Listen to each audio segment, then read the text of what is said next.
Ada sesuatu yang lebih buruk daripada kehilangan kekuasaan, yaitu kehilangan martabat di hadapan orang-orang yang dulu bersumpah mengagumi diri kita. Malam itu di kawasan Menteng, Jakarta, di bawah lampu gantung kristal yang menerangi rumah besar yang ia bangun bata demi bata selama 30 tahun, Raka Pratama menunggu seseorang mengangkat gelas untuk bersulang bersamanya. Tak seorang pun melakukannya. Aula itu penuh sesak. Pengusaha berpengaruh, tokoh politik yang tenang, investor internasional, jas jahit eksklusif, parfum mewah impor, percakapan penuh strategi. Namun ketika kursi rodanya bergerak perlahan di antara meja-meja, sesuatu yang tak terlihat terjadi. Tatapan orang-orang beralih ke arah lain. Itu bukan penolakan terang-terangan, melainkan sesuatu yang lebih kejam, ketidakpedulian. Setahun lalu semua orang berlomba menyalami Raka Pratama. Setahun lalu ia adalah pria yang menentukan nasib banyak industri, membiayai proyek, menyelamatkan perusahaan, membuka lapangan kerja, masuk ruangan dan mengubah suasana, datang ke rapat dan semua orang berdiri sebelum ia duduk. Setahun lalu ia masih berjalan. Raka Pratama tidak lahir kaya. Ayahnya, Surya Mahendra, adalah tukang bubut logam di Bekasi, kawasan industri Bekasi Cikarang, dan bangun pukul 4:30 pagi selama 32 tahun demi memastikan anak-anaknya punya sekolah dan makanan hangat. Rumah mereka kecil, 2 kamar, dengan halaman tanah sederhana tempat menanam bumbu dapur dan menjemur pakaian. Tidak ada kemewahan, tetapi ada kecukupan dan harga diri keluarga yang baru dipahami nilainya oleh Raka Pratama puluhan tahun kemudian.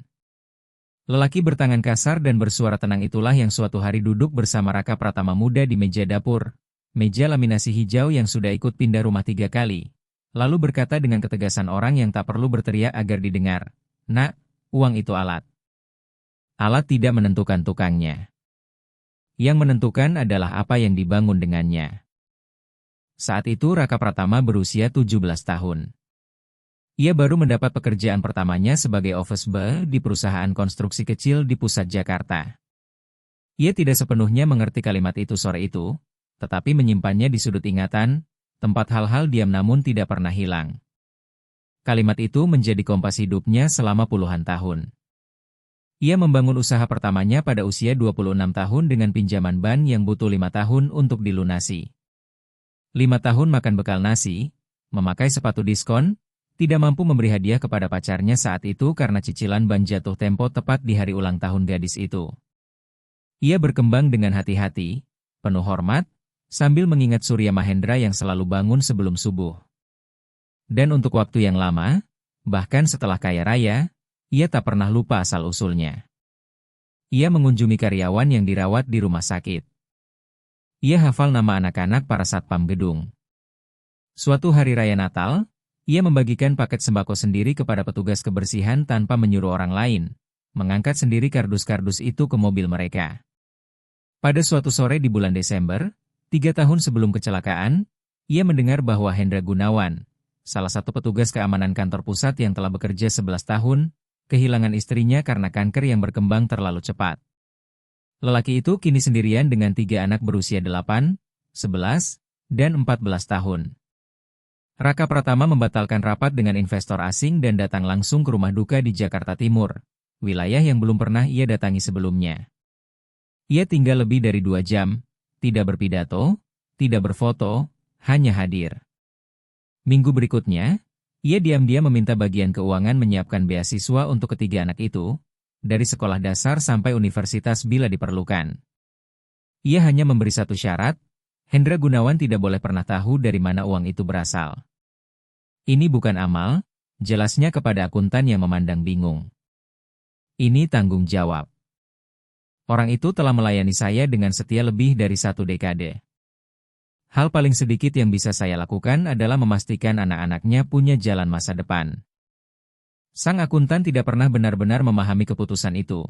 Tetapi beberapa tahun kemudian, ketika putra sulung Hendra Gunawan diterima di Fakultas Teknik, lelaki itu menelepon perusahaan sambil menangis dan berkata bahwa anaknya mendapat beasiswa dari sebuah yayasan yang tak pernah berhasil ia ketahui asalnya. Tidak seorang pun karyawan tahu siapa dermawan sebenarnya. Itulah Raka Pratama yang dulu.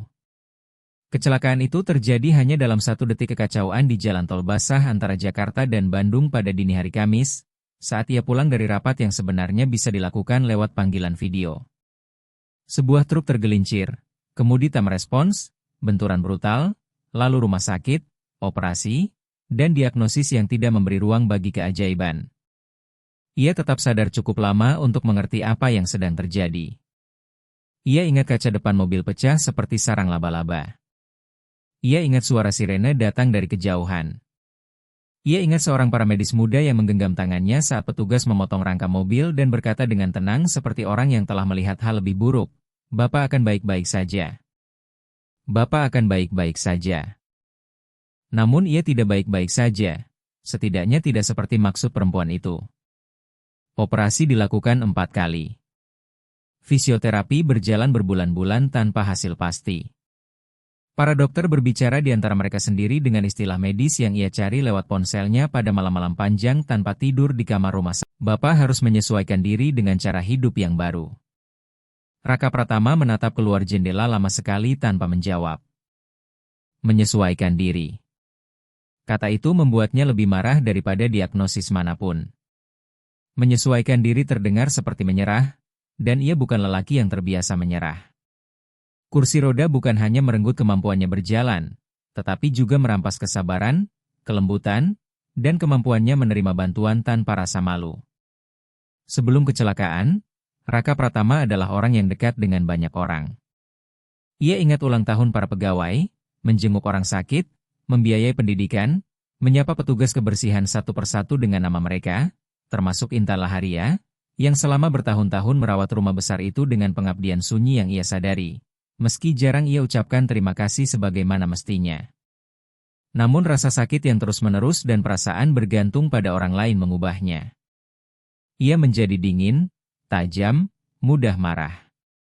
Dalam satu kejadian yang ingin ia lupakan tetapi dikenang para pekerja rumah selama berbulan-bulan, ia memecat seorang asisten yang sudah bekerja lebih dari 8 tahun hanya karena perempuan itu membetulkan posisi kursi rodanya tanpa diminta. Bukan karena tindakannya berlebihan, tetapi karena hal itu membuatnya merasa bergantung.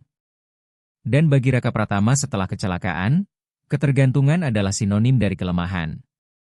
Karena itulah malam itu ia mengadakan jamuan besar dengan niat yang tak diketahui siapapun. Ia ingin mengukur kesetiaan. Ia ingin membuktikan apakah orang-orang menghormatinya karena dirinya sendiri, atau hanya menghormati lelaki yang dulu berjalan dengan penuh kuasa. Orkestra mulai memainkan lagu dansa formal yang anggun. Pasangan-pasangan memenuhi tengah aula.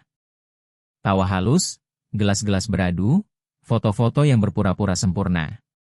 Raka Pratama tetap sendirian di dekat sebuah pilar, memandangi dunia yang pernah ia bangun terus berputar tanpa membutuhkan dirinya, sampai sesuatu yang tak terduga memecah aturan tak tertulis malam itu. Seorang gadis kecil bergaun merah sederhana, yang jelas bukan bagian dari lingkungan mewah itu, melepaskan tangan ibunya dan berlari ke arahnya. Musik dansa memenuhi ruangan dengan keanggunan yang nyaris menyakitkan. Raka Pratama memandangi para tamu berputar di tengah lantai dansa, tersenyum dengan kesempurnaan yang dibuat-buat.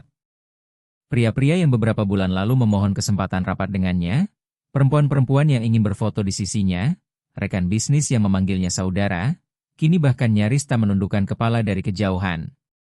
Salah satu sekutu lamanya, Bagas Winata, lewat di depannya, menoleh, ragu sejenak, lalu terus berjalan seolah tidak melihatnya. Gerakan kecil itu terasa lebih kejam daripada hinaan apapun. Raka Pratama menggenggam erat sandaran kursi rodanya.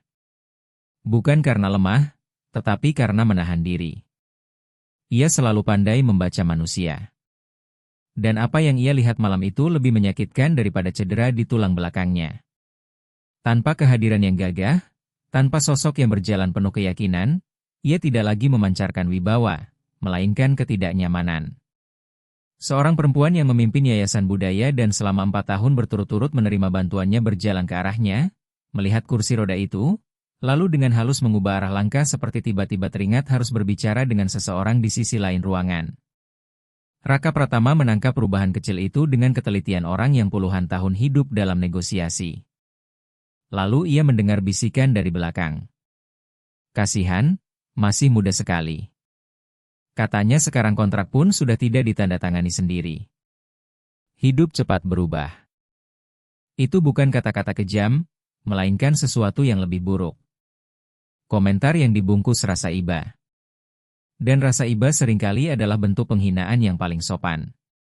Raka Pratama memutar sedikit kursi rodanya, mencari tatapan mata seseorang. Siapa saja, satu isyarat tulus, apapun. Tidak ada. Pandangan orang-orang bergeser seolah kursi roda itu menular, seolah kondisi barunya adalah cermin yang terlalu tidak nyaman untuk ditatap. Di sudut ruangan, seorang investor asing yang bergantung pada pendanaannya sedang berbicara antusias dengan pengusaha lain tepat di sampingnya, tanpa sedikit pun melibatkannya. Lelaki itu menggerakkan tangan penuh semangat hanya beberapa puluh sentimeter dari dirinya, sama sekali tak menganggap ia ada. Pesannya jelas. Saat ia kuat, ia berguna. Saat ia berguna, ia dikagumi. Kini ia hanya pengingat akan kelemahan. Raka Pratama merasakan sesuatu yang belum ia rasakan sejak masa kecil. Malu. Bukan karena duduk di kursi roda, melainkan karena pernah percaya bahwa rasa hormat yang diterimanya itu tanpa syarat. Musik dansa berubah menjadi lebih cepat, lebih hidup, lebih ceria. Ironis, karena di tengah kemewahan lampu dan kesempurnaan musik, Raka Pratama justru lebih sendirian daripada sebelumnya. Dan tepat ketika ia memutuskan tak akan pernah lagi membuka diri seperti ini, sosok kecil berbaju merah memecah aturan tak tertulis aula itu. Gumaman ruangan yang semula tenang, anggun, dan terkendali mendadak berhenti. Gadis kecil bergaun merah itu tidak berjalan, ia berlari. Ia tidak mengerti protokol, tidak paham hierarki, tidak tahu arti keheningan aneh di sekitar pria berkursi roda itu. Usianya baru 7 tahun dan hatinya belum memiliki saringan sosial. Ia hanya tahu satu hal sederhana. Ia melihat seseorang sendirian dan itu terasa tidak adil baginya. "Pak Raka," teriaknya dengan alami hingga membelah udara. Semua percakapan membeku. Ia sudah lama tidak terbiasa ada orang mendekat tanpa perhitungan. Gadis kecil itu tidak melihat kursi roda, tidak melihat ketegangan, tidak melihat penilaian sosial yang menggantung di udara. Ia melihat mata lelaki itu. "Kenapa Bapak tidak ikut menari?" tanyanya dengan ketulusan penuh. Beberapa tamu tertawa kecil dengan gugup. Yang lain saling pandang canggung. Raka Pratama membuka mulut. Tidak ada jawaban keluar, karena kenyataannya sederhana dan kejam. Tak seorang pun mengajaknya. Naila Permati mengulurkan tangan kecilnya, mantap dan yakin, dengan keyakinan yang hanya dimiliki mereka yang belum belajar takut ditolak. "Saya bisa menari dengan Bapak." Keheningan pekat pun jatuh memenuhi seluruh aula. Beberapa wajah menunjukkan ketidaksetujuan, beberapa menampilkan rasa iba, yang lain tampak kesal. Bagaimana mungkin anak dari pekerja rumah berani memecah suasana dalam acara seperti ini? Namun Naila Permati tidak sedang melanggar aturan sosial, ia hanya menanggapi sesuatu yang jauh lebih dasar, kesepian. Raka Pratama merasakan sesak tak terduga di tenggorokannya, bukan karena penghinaan, kali ini bukan. Itu sesuatu yang berbeda. Sesuatu yang sudah berbulan-bulan tidak ia rasakan. Pengakuan, bukan sebagai konglomerat, bukan sebagai sosok berkuasa, tetapi sebagai manusia. Naila Permati tidak menarik tangannya, tidak ragu, tidak meminta izin, ia hanya menunggu. Dan untuk pertama kalinya sepanjang malam itu, seseorang menatapnya tanpa perhitungan.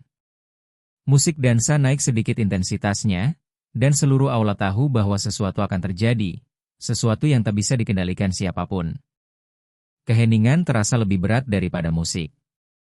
Tangan Naila Permati masih terulur, kecil tetapi teguh.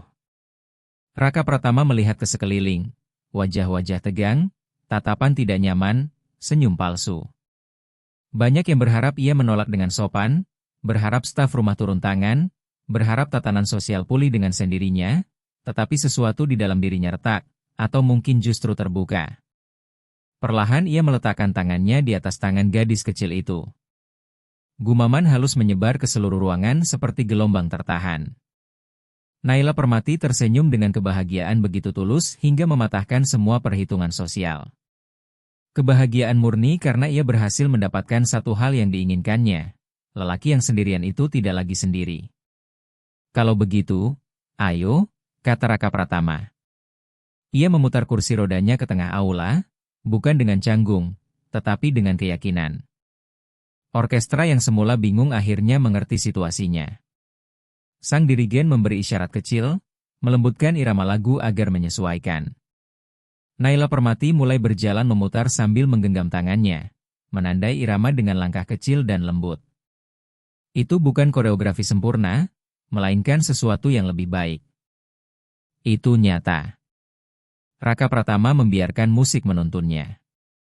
Ia menggerakkan kursi roda dengan presisi, berputar lembut mengikuti irama.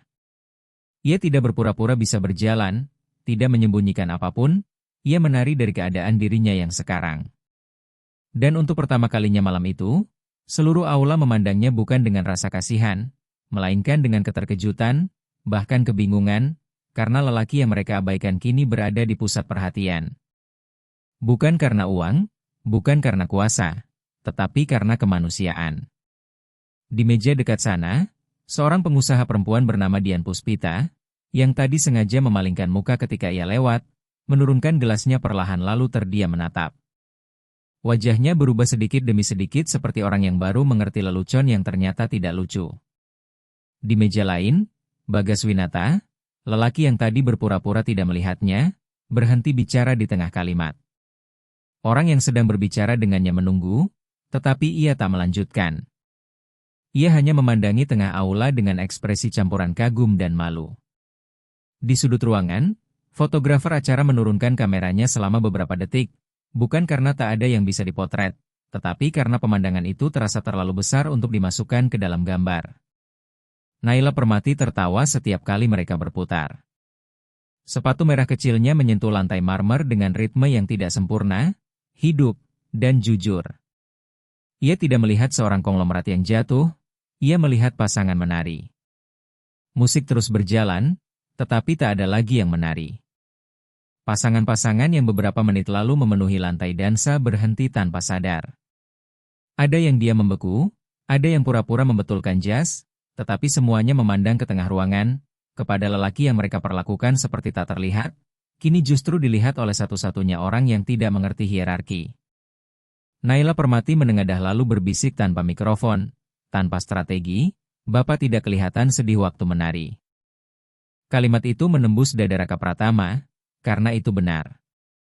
Ia tidak merasa dipandangi sebagai lambang kemunduran, ia merasa ditemani.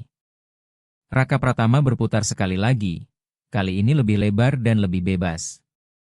Gerakannya tampak anggun dan mantap. Itu bukan seorang pria yang sedang berusaha terlihat kuat, melainkan seorang pria yang sedang mengingat kembali siapa dirinya sebelum rasa sakit mengambil banyak hal darinya. Orkestra melembutkan bagian akhir lagu dansa itu, membiarkan nada terakhir memanjang seperti helaan napas bersama. Sunyi. Namun, melainkan gadis kecil bergaun merah sederhana dengan hati yang masih utuh. Pada saat itu Raka Pratama tahu bahwa ujian yang ia siapkan malam ini telah selesai. Dan tak seorang pun di ruangan itu lulus dengan terhormat. Keheningan setelah tarian itu bukan kebetulan, melainkan rasa tidak nyaman yang tak bisa disembunyikan. Naila Permati masih menggenggam tangannya ketika Raka Pratama melakukan sesuatu yang tak diduga siapapun. Ia meminta mikrofon. Seorang staf muda bernama Aryo Saputra, 22 tahun, magang acara yang baru bekerja 3 minggu dan sejak tadi memandang semuanya dengan mata lebar seperti sedang menyaksikan film dokumenter, ragu sejenak sebelum mendekat. Ia tidak tahu versi mana dari sang konglomerat yang akan bicara. Versi dingin, tajam, dan terluka yang menyusun jamuan ini sebagai jebakan untuk menguji kesetiaan orang-orang. Raka Pratama menerima mikrofon tanpa tergesa. Ia membiarkan sunyi benar-benar turun sebelum mulai bicara. Ia memandang seluruh aula, meja demi meja, wajah demi wajah. Kali ini tak seorang pun mengalihkan mata. Dulu mudah bagi mereka menghindari tatapannya saat ia melintas di pinggir ruangan dengan kursi roda dan diabaikan. Tetapi sekarang ia berada di tengah ruangan, memegang mikrofon, memegang kata-kata, memegang perhatian yang dahulu selalu menjadi miliknya dan kini kembali ia rebut bukan dengan kuasa, melainkan berkat seorang gadis kecil bergaun merah yang tak paham hierarki. "Terima kasih sudah datang," katanya dengan suara tegas dan tenang, suara yang selama puluhan tahun memimpin rapat direksi. Beberapa tamu menghela napas lega, mengira momen canggung itu sudah selesai. Mereka keliru. Raka Pratama menurunkan mikrofon sedikit, lalu menatap Naila Permati di sampingnya yang memandang penuh fokus seperti anak kecil yang tahu sesuatu penting sedang terjadi walau belum sepenuhnya paham. "Saya mengadakan makan malam ini untuk merayakan investasi baru." Ia berhenti sejenak. "Tetapi sebenarnya ini adalah sebuah ujian." Gumaman halus menjalar di ruangan. Gumaman khas orang-orang yang sadar telah tertangkap basah, tetapi belum tahu tepatnya karena hal apa. "Saya ingin tahu siapa yang hadir di sini karena diri saya, dan siapa yang hadir karena apa yang saya wakili saat saya masih bisa berjalan." Tak ada yang bergerak, tetapi banyak yang sadar bahwa mereka sedang dihakimi tanpa nama disebutkan. Itu bentuk tuduhan paling cerdas, karena tidak menunjuk siapapun, hanya menyalakan cahaya pada kenyataan. Raka Pratama menarik napas panjang. Selama berminggu-minggu ia menyiapkan momen ini. Ia melatih versi marah, versi dingin, versi penuh perhitungan. Ia sempat membayangkan membuka nama-nama, menyebut kejadian satu persatu, menjatuhkan hukuman sosial yang akan memenuhi portal berita berhari-hari. Namun di tengah aula itu, dengan tangan Naila Permati masih berada di tangannya, ia sadar semua versi itu bukan yang ingin ia katakan. Yang ingin ia sampaikan jauh lebih sederhana dan lebih berat. "Setahun lalu saya kehilangan kemampuan berjalan, dan bersama itu saya menemukan sesuatu yang lebih menyakitkan daripada diagnosis manapun." Ia berhenti lama. Satu-satunya suara hanyalah dengung pendingin ruangan dan gesekan lembut gaun seseorang di meja belakang. "Saya kehilangan kekaguman banyak orang." Kalimat itu jatuh berat, bukan sebagai tuduhan, tetapi sebagai kenyataan. Dan kenyataan jauh lebih sulit dibantah daripada tuduhan. Malam ini saya berkeliling di antara kalian. Tak seorang pun mengajak saya bersulang. Tak seorang pun mengajak saya menari. Beberapa bahkan tidak sanggup menatap mata saya saat saya lewat. Gelas-gelas perlahan turun dari tangan para tamu. Bagas Winata, lelaki yang tadi pura-pura tak melihatnya, kini menatap taplak meja dengan kesungguhan seperti sedang meneliti benda arkeologi yang sangat penting. Itu bukan minat, melainkan rasa malu. Dian Puspita, pengusaha perempuan yang sengaja mengubah arah langkah agar tak berpapasan dengannya, menatap satu titik di tengah aula dengan ekspresi yang sangat dikenali Raka Pratama. Ekspresi orang yang sedang menghakimi dirinya sendiri dalam diam. Ia melanjutkan. "Dan satu-satunya orang yang tidak takut mendekat adalah seseorang yang tidak mengerti kekuasaan, tidak mengerti status, tidak mengerti kelemahan." Ia menoleh kepada Naila Permati. Gadis kecil itu menatap balik dengan mata yang tidak menyaring, tidak menghitung, hanya melihat. Ia tidak melihat pria yang hancur. Ia melihat pria yang sendirian. Sunyi total. Di aula yang selama puluhan tahun menyaksikan negosiasi, kesepakatan bernilai miliaran, dan percakapan yang menggerakkan sektor ekonomi, keheningan terdalam justru diciptakan oleh seorang anak kecil bergaun merah. Itu memberitahu saya sesuatu yang sangat jelas. Kekayaan saya menciptakan rasa hormat, tetapi belum tentu menciptakan kemanusiaan. Kata-katanya tidak kasar, tetapi final. Dan sesuatu yang final jauh lebih sulit diabaikan daripada kemarahan, karena tidak mengundang bantahan, hanya kesadaran. Malam ini saya tahu siapa sekutu saya yang sebenarnya. Ia tidak menunjuk siapapun, tidak perlu. Penghakiman sudah bekerja di dalam hati masing-masing yang hadir. Apa yang dilakukan Raka Pratama jauh lebih elegan dan lebih kejam daripada tuduhan langsung. Ia mengembalikan kepada setiap orang cermin perilaku mereka sendiri. "Terima kasih atas kehadiran semuanya," tambahnya dengan nada sopan sempurna, seperti seseorang yang sedang menutup rapat biasa. "Tetapi pertemuan malam ini berakhir di sini. Hanya saja sekarang berbahaya dengan cara yang berbeda, ia bebas." Ketika aula mulai kosong, gema langkah kaki di atas lantai marmer terdengar lain, bukan seperti kemenangan, tetapi seperti perpisahan. Tamu terakhir melewati pintu. Aula hampir kosong sepenuhnya. Yang tersisa hanya para pekerja rumah, orkestra yang diam, dan gadis kecil bergaun merah. Raka Pratama mengembuskan napas perlahan. Ia tidak kehilangan apapun. Ia hanya membuang sesuatu yang sejak awal tak pernah benar-benar menjadi miliknya. Ada kebebasan dalam hal itu. Bukan kebebasan gaduh seperti kemenangan, tetapi kebebasan tenang milik seseorang yang akhirnya berhenti memikul beban yang bukan miliknya. Selama bertahun-tahun ia percaya rasa hormat yang diterimanya adalah bangunan kokoh dari kepercayaan dan sejarah bersama. Malam itu membuktikan bahwa semua itu hanyalah bangunan kenyamanan, berdiri selama ia memiliki sesuatu yang dibutuhkan orang lain, lalu runtuh ketika keadaan berubah. Penemuan itu menyakitkan, tetapi penemuan yang paling menyakitkan seringkali adalah yang paling perlu, karena tanpa itu manusia terus mempercayai hal-hal yang tidak nyata. Dan hidup di atas ilusi pada akhirnya jauh lebih mahal daripada hidup bersama kebenaran yang menyakitkan di awal. Lampu-lampu masih menyala, tetapi tak ada lagi gumaman kaum elit, tak ada lagi denting gelas. Beberapa pekerja membereskan ruangan secara diam-diam sementara orkestra duduk dalam keheningan. Dan Intan Laharia berdiri membeku di bagian belakang aula, wajahnya pucat karena semua yang baru saja ia saksikan.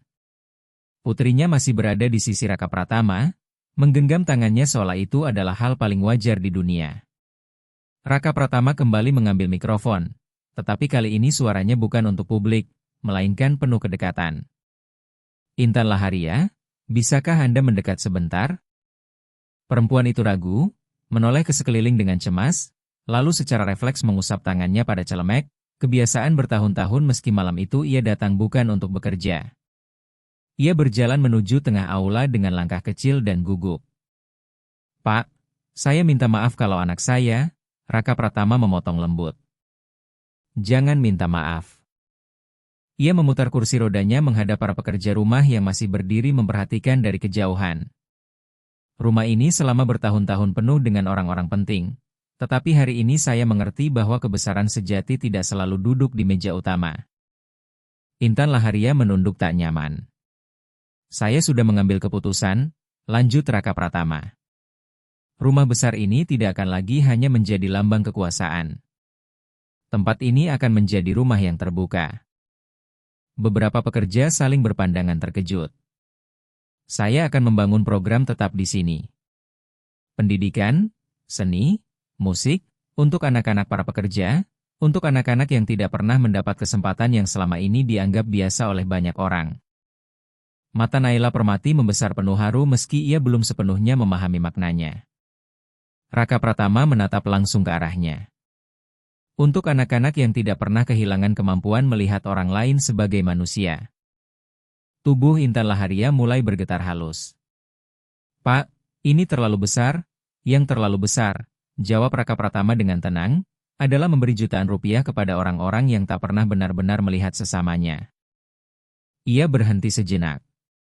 Udara terasa berbeda kini, lebih ringan. "Dan saya membutuhkan seseorang yang memimpin tempat ini dengan hati yang benar." Intan Laharia mengangkat wajah perlahan. "Anda mengenal rumah ini lebih baik daripada siapapun.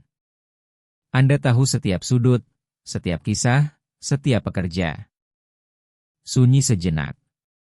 "Saya ingin Anda menjadi bagian dari ini, bukan sebagai pembantu rumah tangga," kata itu menggantung sesaat sebelum ia menyelesaikannya. "Sebagai mitra." Mitra? Bukan belas kasihan, bukan hadiah simbolis, melainkan pengakuan nyata. Mata Intan Laharia dipenuhi air mata yang ia tahan. Naila Permati menggenggam tangan Raka Pratama lebih erat. Pada saat itu menjadi jelas bahwa lelaki yang baru saja diabaikan kaum elit baru saja mengambil keputusan paling berkuasa dalam hidupnya. Malam semakin larut dan ketika aula akhirnya kosong sepenuhnya.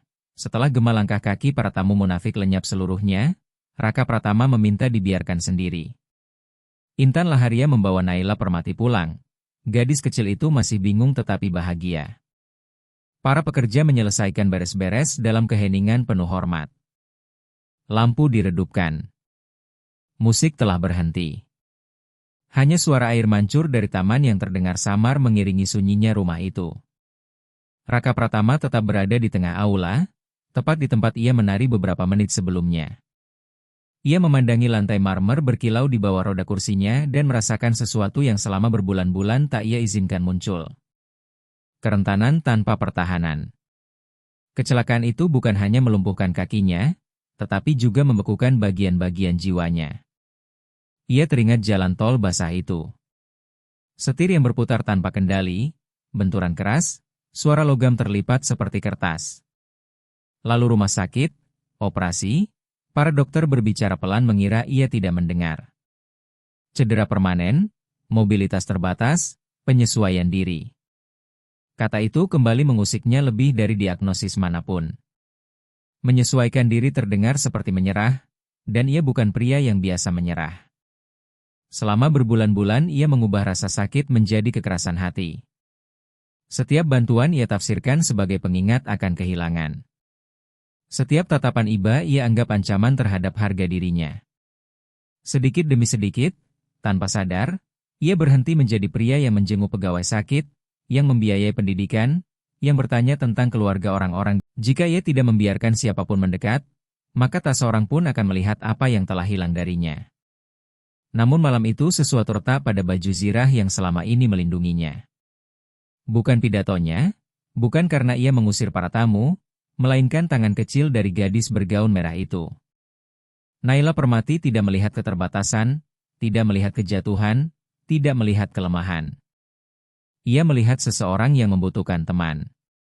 Tatapan polos itu membuka kebenaran yang paling menyakitkan. Selama ini Raka Pratama sendirilah yang memandang dirinya sebagai lelaki yang tidak utuh. Ia memutar perlahan kursi rodanya ke arah jendela besar yang menghadap taman. Di luar sana, Jakarta tertidur di bawah cahaya kota yang jauh. Kawasan Menteng begitu sunyi pada jam itu, menghadirkan ketenangan yang jarang ditemukan di kota besar. Ia teringat ayahnya, bukan kalimat tentang uang di meja makan laminasi hijau itu. Kalimat itu sudah ia ulang puluhan kali selama masa rehabilitasi, sampai rasanya hambar seperti mantra yang terlalu sering diucapkan. Ia teringat hal lain. Sebuah sore hari Sabtu ketika usianya sekitar 12 tahun. Ia dan Surya Mahendra pergi memancing di sebuah waduk dekat Bekasi. Mereka tak mendapat satu ikan pun. 3 jam duduk di tepi air dengan kail terendam dan keheningan di antara mereka, keheningan yang baik, jenis diam yang tidak menuntut diisi kata-kata. Pada suatu saat Surya Mahendra berkata tanpa mengalihkan pandangan dari air, "Kamu tahu bedanya pria kuat dan pria keras kepala?" Raka Pratama tidak tahu. Pria kuat meminta bantuan saat ia membutuhkannya. Pria keras kepala lebih memilih tenggelam sendirian daripada mengaku ia tak bisa berenang. Saat itu ia belum benar-benar mengerti. Puluhan tahun berikutnya ia menjadi keduanya. Kuat di awal hidupnya, keras kepala setelah kecelakaan. Kini di aula kosong itu, dengan lantai marmer memantulkan cahaya lampu yang redup, ia akhirnya memahami apa yang ingin diajarkan ayahnya pada sore memancing tanpa ikan di tepi waduk terlupakan itu. Meminta bantuan bukan tenggelam, melainkan belajar percaya pada tepi tempat berpijak. Kapan ia melupakan itu? Kapan ia menukar kemandirian dengan keterasingan? Kapan ia memutuskan bahwa nilai dirinya terletak pada kakinya dan bukan pada wataknya? Ia mengusap wajahnya dengan lelah. Ia tidak menangis, tetapi sesuatu di dalam dirinya sedang runtuh perlahan, bagian demi bagian, dalam proses yang lambat namun perlu. Selama berbulan-bulan ia menyalahkan dunia karena berubah memperlakukannya, tetapi malam itu ia memahami hal yang lebih rumit. Ia pun telah mengubah cara ia mengizinkan orang lain memperlakukannya. Ia menutup diri, menjadi sulit didekati. Lelaki yang dulu hangat bersembunyi di balik pengusaha yang terluka. Keheningan aula itu kini tidak lagi terasa canggung, melainkan jujur. Dan dalam kejujuran itu ia mengambil keputusan yang tak bergantung pada bisnis atau investasi. Ia mungkin tak bisa merebut kembali kemampuan berjalan, tetapi ia masih bisa merebut kembali kemanusiaannya. Ia tidak membutuhkan kaum elit untuk kembali mengaguminya. Ia membutuhkan dirinya sendiri untuk kembali menghormati dirinya. Ia memikirkan Intan Laharia. Bertahun-tahun perempuan itu bekerja diam-diam di rumah ini. Selalu cekatan, selalu nyaris tak terlihat oleh para tamu yang bahkan tidak tahu namanya. Ia memikirkan martabat sunyi perempuan itu saat membesarkan Naila Permati, Gadis kecil yang berani mendekat karena belum mempelajari tembok-tembok yang dibangun orang dewasa demi melindungi ego mereka. Dan saat itu ia mengerti pelajaran sepenuhnya. Kekuasaan tidak hilang ketika tubuh gagal. Kekuasaan hilang ketika hati mengeras. Dan hatinya telah terlalu lama membatu. Raka Pratama menarik napas panjang lalu memutar kursi rodanya menuju pintu keluar aula. Ia tidak merasakan euforia, tidak merasakan kemenangan, hanya kejernihan. Kejatuhan sejatinya bukanlah kecelakaan di jalan tol itu. Kejatuhan yang sebenarnya adalah ketika ia membiarkan kepahitan mengubahnya menjadi seseorang yang tak lagi dikenali. Tetapi malam itu menandai sesuatu yang baru. Bukan kembalinya sang konglomerat, melainkan kembalinya sang manusia. Keesokan paginya rumah besar Raka Pratama tidak bangun dengan rapat investor atau panggilan internasional seperti biasanya. Untuk pertama kali setelah bertahun-tahun, rumah itu terbangun dengan gulungan rancangan bangunan terbuka di atas meja makan utama, para arsitek dipanggil mendadak, dan satu perintah yang jelas. Saya ingin ruang terbuka, cahaya, aula tempat anak-anak bisa berlari. Para arsitek saling berpandangan bingung. Untuk acara korporat, tanya salah seorang. Raka Pratama menggeleng. Bukan. Untuk lokakarya, musik, membaca, seni. Saya ingin rumah ini berhenti terlihat seperti tempat yang tak bisa disentuh. Ia tidak sedang berimprovisasi. Semalaman ia meninjau angka-angka, struktur hukum, dan rancangan dampak sosial. Keputusan itu bukan tindakan spontan, melainkan keputusan strategis, hanya saja kali ini bukan untuk melipat gandakan modal, melainkan membagikannya dengan makna. Intan Laharia datang pagi itu dengan keyakinan bahwa ia akan menjalani pekerjaan seperti biasa. Ia bangun pukul 6 pagi, menyiapkan sarapan untuk Naila Permati, mengantar putrinya sampai gerbang kompleks tempat anak itu naik bus ke sekolah, lalu menuju rumah besar melalui rute yang sama seperti setiap hari, 40 menit naik bus dan 10 menit berjalan kaki. Hari itu Jumat yang cerah, jenis pagi ketika kota terasa seperti ingin memulai hidup baru. Di perjalanan, Intan Laharia sempat berpikir mungkin ia akan bicara kepada para Raka Pratama tentang shower kamar mandi, melainkan sikap seseorang yang belajar bahwa mengambil ruang lebih sedikit kadang menjadi cara bertahan hidup. Pak, apakah Bapak membutuhkan sesuatu? Raka Pratama memandangnya berbeda kali ini, bukan dengan perhatian setengah hati orang yang berbicara pada pegawai sambil pikirannya masih menempel pada laporan, tetapi dengan perhatian penuh, seperti menatap calon rekan sejajar. Saya perlu Anda menjawab sesuatu dengan jujur, katanya. Intan Laharia sedikit menegang. Reaksi refleks seseorang yang bertahun-tahun belajar bahwa permintaan kejujuran dari atasan seringkali menjadi awal pemecatan. Silakan, Pak, jawabnya sambil menyiapkan diri.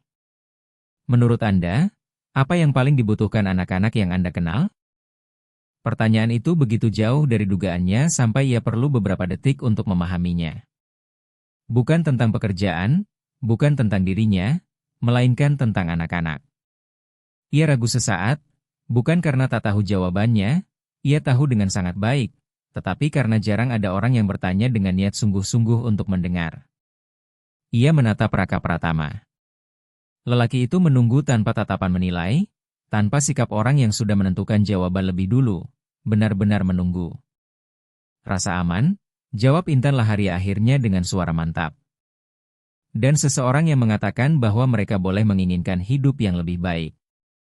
Raka Pratama mengangguk perlahan, bukan anggukan cepat orang yang pikirannya sudah meloncat ke pertanyaan berikutnya, tetapi anggukan lambat orang yang sedang menyimpan sesuatu dalam hati. Kalau begitu, kita mulai dari sana. Dalam minggu-minggu berikutnya rumah besar itu berubah ritme. Ruang makan privat yang dahulu hanya dipakai jamuan eksklusif kini dipenuhi rak-rak buku.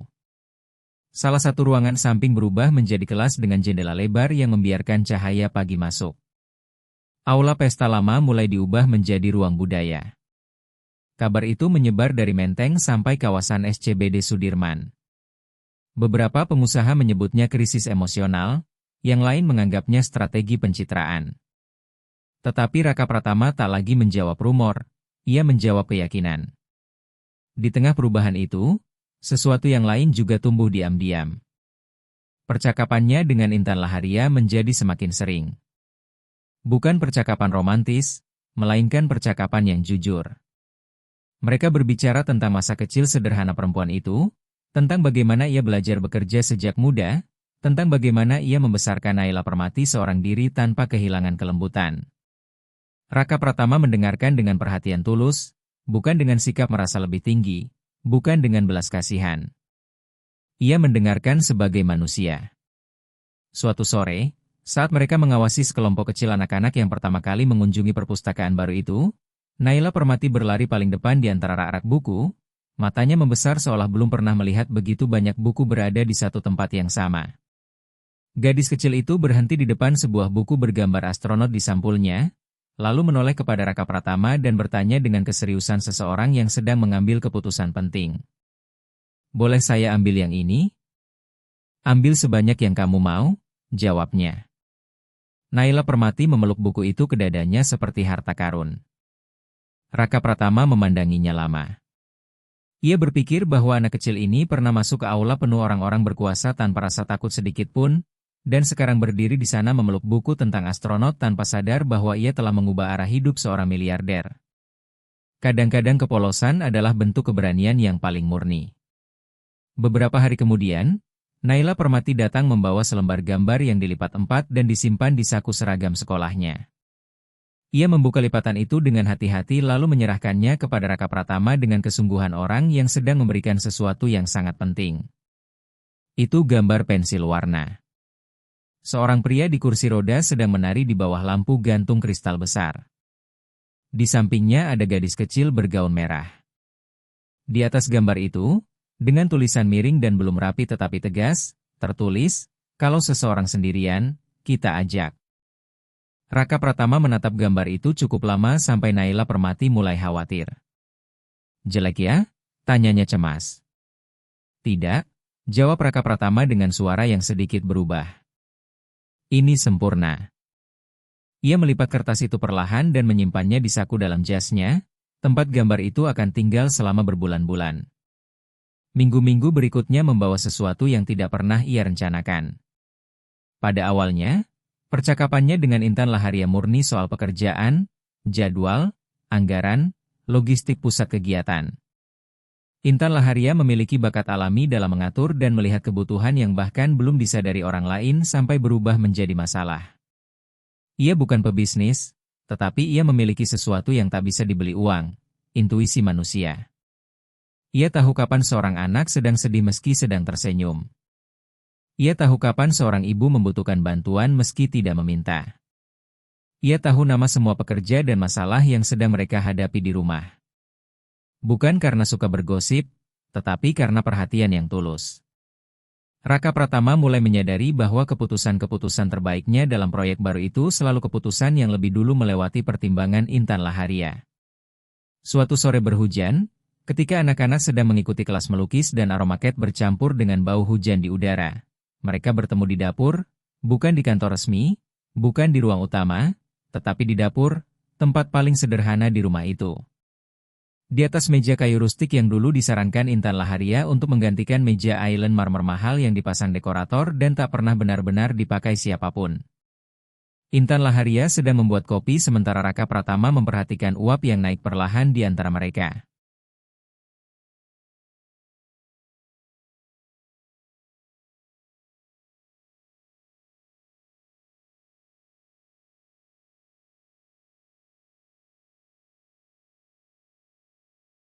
Suasana di sana tidak tegang, melainkan hangat.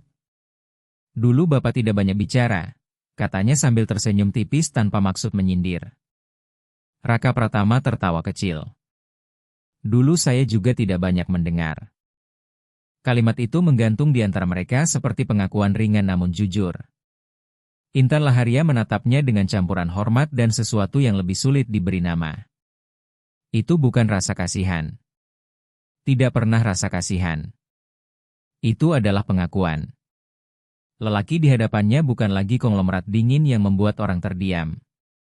Ia adalah seseorang yang telah melewati penderitaan dan sedang membangun kembali dirinya, bagian demi bagian. Dalam hari-hari setelah itu, Raka Pratama dan Intan Laharia mulai berbagi kisah pribadi dengan kealamian yang tidak direncanakan siapapun. Ia bercerita tentang masa kecilnya di Bekasi, tentang meja dapur milik Surya Mahendra, tentang tahun-tahun pertama bisnisnya yang dipenuhi tagihan menumpuk dan malam tanpa tidur. Ia mengaku bahwa setelah kecelakaan, ia terlalu terobsesi pada apa yang hilang sampai lupa menghargai apa yang masih dimilikinya. Intan Laharia mendengarkan tanpa memotong, dengan perhatian yang tidak menghakimi dan tidak merasa lebih tahu. Ia pun bercerita tentang malam-malam panjang membersihkan kantor ketika Naila Permati masih bayi dan ia tidak punya siapapun untuk menjaga putrinya. Maka Intan Laharia membawa Naila Permati dalam kereta dorong bayi dan membiarkannya tidur di sudut ruangan sementara ia mengepel lorong-lorong kantor. Ia juga bercerita tentang rasa malu yang berkali-kali ia rasakan ketika melihat beberapa tamu sengaja menghindari tatapan matanya, dan bagaimana ia belajar berjalan dengan martabat meski tak seorang pun mengakuinya. Ada satu malam tertentu yang diceritakan Intan Laharia dengan suara pelan, seperti seseorang yang menyimpan kenangan itu hati-hati karena menyakitkan sekaligus mengajarkan sesuatu. Saat itu Naila Permati berusia 4 tahun dan demam tinggi. Intan Laharia pulang kerja pukul 11 malam, naik 2 bus, tiba di rumah sekitar pukul 12:30 malam. Ia tidak punya uang untuk membeli obat dan apotek lingkungan sudah tutup. Sepanjang malam ia menempelkan kain basah di dahi putrinya sambil berdoa dalam diam agar demam itu turun sebelum harus membawa anaknya ke IGD. Demam itu akhirnya turun. Malam itu saya belajar bahwa kita lebih kuat daripada yang kita kira, kata Intan Laharia. Tapi saya juga belajar bahwa menjadi kuat seharusnya bukan kewajiban. Semua orang pantas mendapat sedikit lebih banyak perlindungan. Raka Pratama terdiam cukup lama. Ia memikirkan berapa banyak malam seperti itu terjadi di dunia, tak terlihat oleh orang-orang yang hidup nyaman di sisi seberang kehidupan. Ia memikirkan berapa kali ia melewati Intan Laharia di rumah besar ini tanpa sungguh-sungguh bertanya bagaimana keadaannya. Ia tidak kejam, tetapi ia jauh. Dan jarak, kini ia paham, juga bisa menjadi bentuk ketidakpedulian. Suatu hari ketika mereka sedang mengawasi kelas musik, anak-anak belajar gitar bersama seorang guru muda yang direkomendasikan sebuah yayasan dari kawasan Tebet, Naila Permati datang mendekat lalu menggenggam tangan mereka berdua sekaligus. Seolah itu hal paling biasa di dunia. Mereka bertiga berdiri begitu selama 1 detik, sederhana dan hening. Itu bukan momen dramatis, hanya momen kecil, tetapi bobotnya tak terduga. Raka Pratama merasakan sesuatu yang belum ia rasakan sejak sebelum kecelakaan, rasa memiliki tempat. Malam itu, ketika rumah kembali tenang, ia merenung di kamarnya. Ia tidak jatuh cinta dalam arti yang meledak-ledak. Yang tumbuh di dalam dirinya jauh lebih lambat dan jauh lebih dalam. Rasa hormat yang berubah menjadi kekaguman. Rasa syukur yang berubah menjadi kasih sayang. Perasaan bahwa di sisi Intan Laharia ia tidak perlu terlihat kuat, juga tidak perlu menyembunyikan kelemahan. Beberapa hari kemudian, saat ia mendorong kursi rodanya perlahan di samping Intan Laharia menyusuri taman saat senja, Raka Pratama berhenti. Selama ini saya percaya kehilangan kemampuan berjalan membuat saya merasa kecil, katanya dengan kejujuran yang tidak pernah ia latih sebelumnya.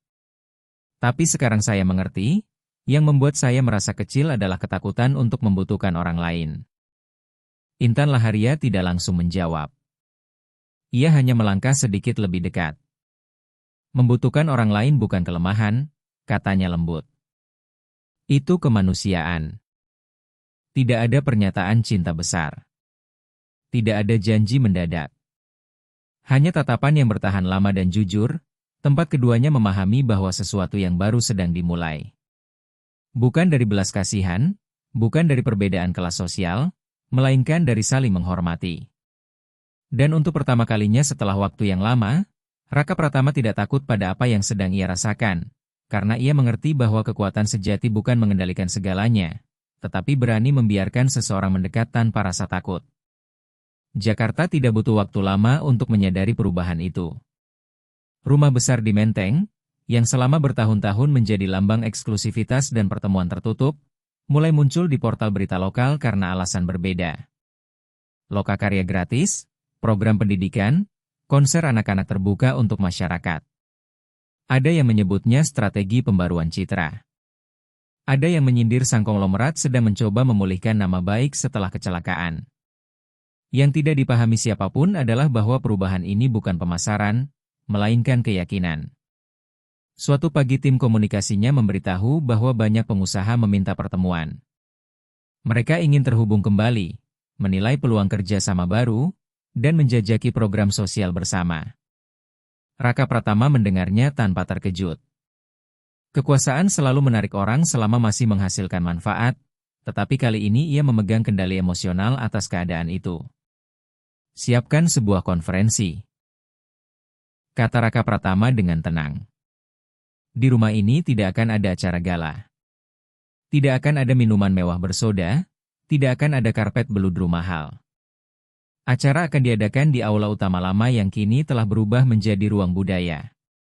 Kursi-kursi sederhana, pencahayaan hangat, dan anak-anak berlatih musik di salah satu sudut ruangan. Jika seseorang ingin melihat dirinya, maka mereka akan melihat dirinya dalam kenyataan yang baru. Hari itu pun tiba. Para pengusaha, jurnalis, dan tokoh publik mulai memenuhi aula, kali ini tanpa kemewahan berlebihan seperti biasanya. Beberapa orang memandangi dengan rasa ingin tahu mural-mural buatan anak-anak di dinding yang dahulu memajang karya seni bernilai miliaran rupiah. Perbedaannya sangat jelas. Raka Pratama masuk tanpa pengumuman besar. Kursi rodanya bergerak dengan wajar. Ia tak lagi berusaha menyembunyikannya atau menjadikannya simbol tragedi. Kursi itu adalah bagian dari dirinya, dan dirinya jauh lebih besar daripada itu. Ia mengambil mikrofon tanpa drama. Selama bertahun-tahun saya percaya warisan saya adalah harta. Ia memulai. Saya pikir gedung-gedung dan kontrak-kontrak akan berbicara atas nama saya ketika saya sudah tidak ada.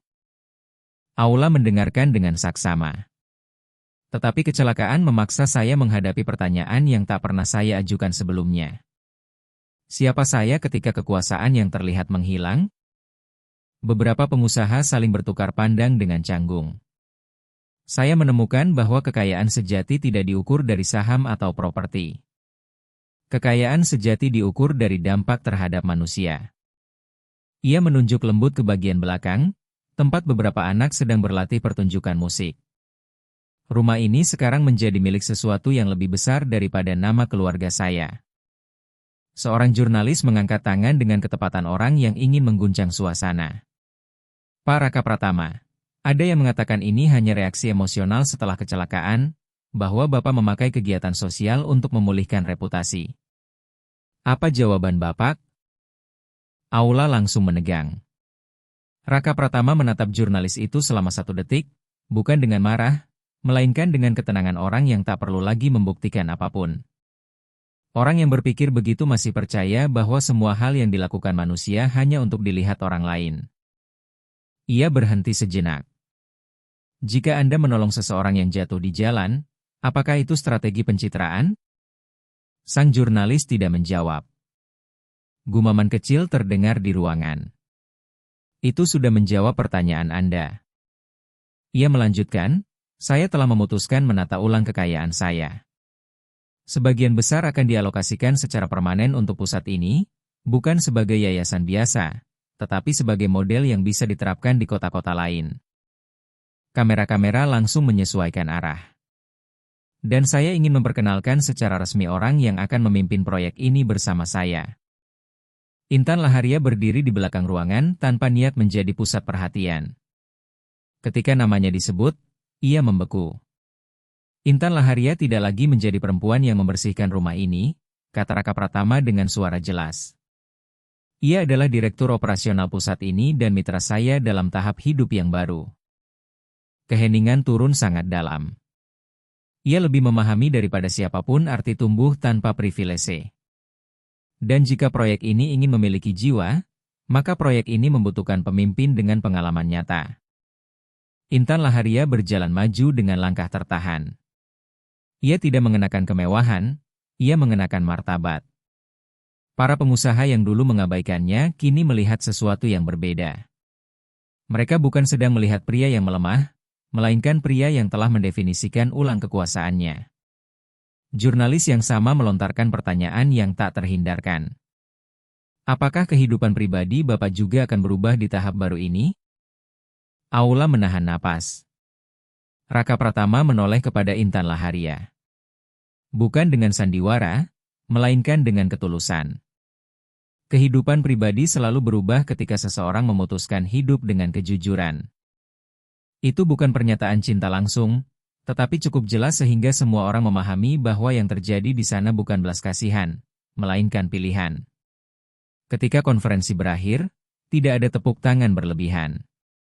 Yang ada hanyalah rasa hormat, berbeda dari rasa hormat yang dulu ia terima. Bukan karena takut, bukan karena kepentingan uang, melainkan karena pengakuan. Dan untuk pertama kalinya sejak kecelakaan itu, Raka Pratama merasa bahwa warisan yang sedang ia bangun tidak bergantung pada kemampuan berjalan ataupun status sosialnya. Semuanya bergantung pada kemampuannya melihat orang lain. Dan kemampuan itu telah kembali. Setelah konferensi itu, rumah tersebut tidak lagi menjadi monumen, melainkan menjadi rumah yang sesungguhnya. Minggu-minggu berikutnya membawa sesuatu yang tak terduga, kestabilan. Sebagian pengusaha menjauh, sebagian lain mencoba kembali dengan usulan yang sejalan dengan visi barunya. Raka Pratama mendengar, menilai, lalu memutuskan dengan kejernihan yang berbeda. Ia tidak lagi perlu membuat orang terkesan, ia hanya perlu hidup selaras dengan keyakinannya. Namun hal yang paling berkembang bukanlah berita utama di media, melainkan keheningan yang mereka bagi di penghujung hari. Raka Pratama dan Intan Laharia mulai makan malam bersama pada beberapa malam setelah anak-anak pulang dan para pekerja menyelesaikan tugas mereka. Itu bukan sesuatu yang direncanakan, semuanya terjadi begitu saja. Percakapan panjang tentang pendidikan, tentang mimpi yang tertunda, tentang bagaimana rasa takut mengubah manusia, dan bagaimana kasih sayang dapat melunakkan apa yang telah dikeraskan oleh rasa sakit. Suatu sore, ketika mereka melihat anak-anak pulang membawa tas penuh buku, Naila Permati berlari mendekati Raka Pratama. "Tahu tidak apa yang saya bilang, apa yang kamu bilang?" Jawab Raka Pratama sambil tersenyum. "Kalau nanti saya besar, saya mau membantu orang-orang yang merasa sendirian seperti Bapak waktu hari itu." Tidak ada rasa canggung, tidak ada malu. Raka Pratama mengangguk dengan kelembutan yang kini tak lagi ia sembunyikan. "Kalau begitu, kamu sudah tumbuh ke arah yang benar." Malam itu, ketika taman diterangi cahaya lembut dan udara sejuk Jakarta menggerakkan daun-daun pohon tua, Raka Pratama meminta berbicara dengan Intan Laharia berdua saja. Tidak ada protokol, tidak ada saksi, hanya kejujuran. "Saya menghabiskan sebagian besar hidup saya membangun hal-hal yang bisa dilihat," ia memulai. "Perusahaan, gedung, angka-angka. Tetapi setelah kecelakaan, saya sadar bahwa satu-satunya hal yang benar-benar menopang saya adalah orang-orang yang tetap berada di dekat saya." Intan Laharia mendengarkan dengan tenang. "Dan Anda bukan hanya tetap tinggal, lanjutnya, Anda membantu saya mengingat siapa saya sebelum harga diri saya terluka." Intan Laharia menunduk sesaat, terharu. "Saya hanya melakukan apa yang akan dilakukan siapapun," katanya lembut. Raka Pratama menggeleng. Tidak. Tidak semua orang mampu melihat martabat di tempat orang lain hanya melihat perbedaan. Ada keheningan penuh arti di antara mereka. "Saya tidak ingin ini menjadi keputusan sesaat," tambahnya. "Tetapi saya juga tidak ingin terus hidup seolah memiliki perasaan adalah kelemahan." Ia menatap langsung ke matanya. "Saya ingin kita menjalani ini bersama. Bukan sebagai dermawan dan pekerja rumah tangga, bukan sebagai konglomerat dan rekan kerja." Ia berhenti sejenak. "Sebagai pasangan." Jantung Intan Laharia berdetak lebih cepat, tetapi itu bukan kejutan. Ia telah melihatnya tumbuh, ia telah merasakannya terbentuk perlahan. "Saya tidak membutuhkan rumah besar," jawabnya dengan suara mantap. "Saya membutuhkan rasa hormat." Raka Pratama tersenyum. "Itu sudah Anda miliki." Tidak ada adegan berlutut dramatis, tidak ada cincin yang dipamerkan, yang ada adalah sesuatu yang lebih kokoh, keputusan bersama. Beberapa hari kemudian, kabar itu diumumkan bukan sebagai skandal romantis, melainkan sebagai pernyataan sederhana.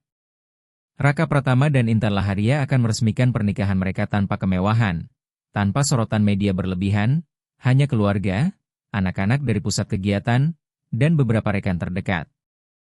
Keputusan untuk tidak mengundang pers datang dari Intan Laharia.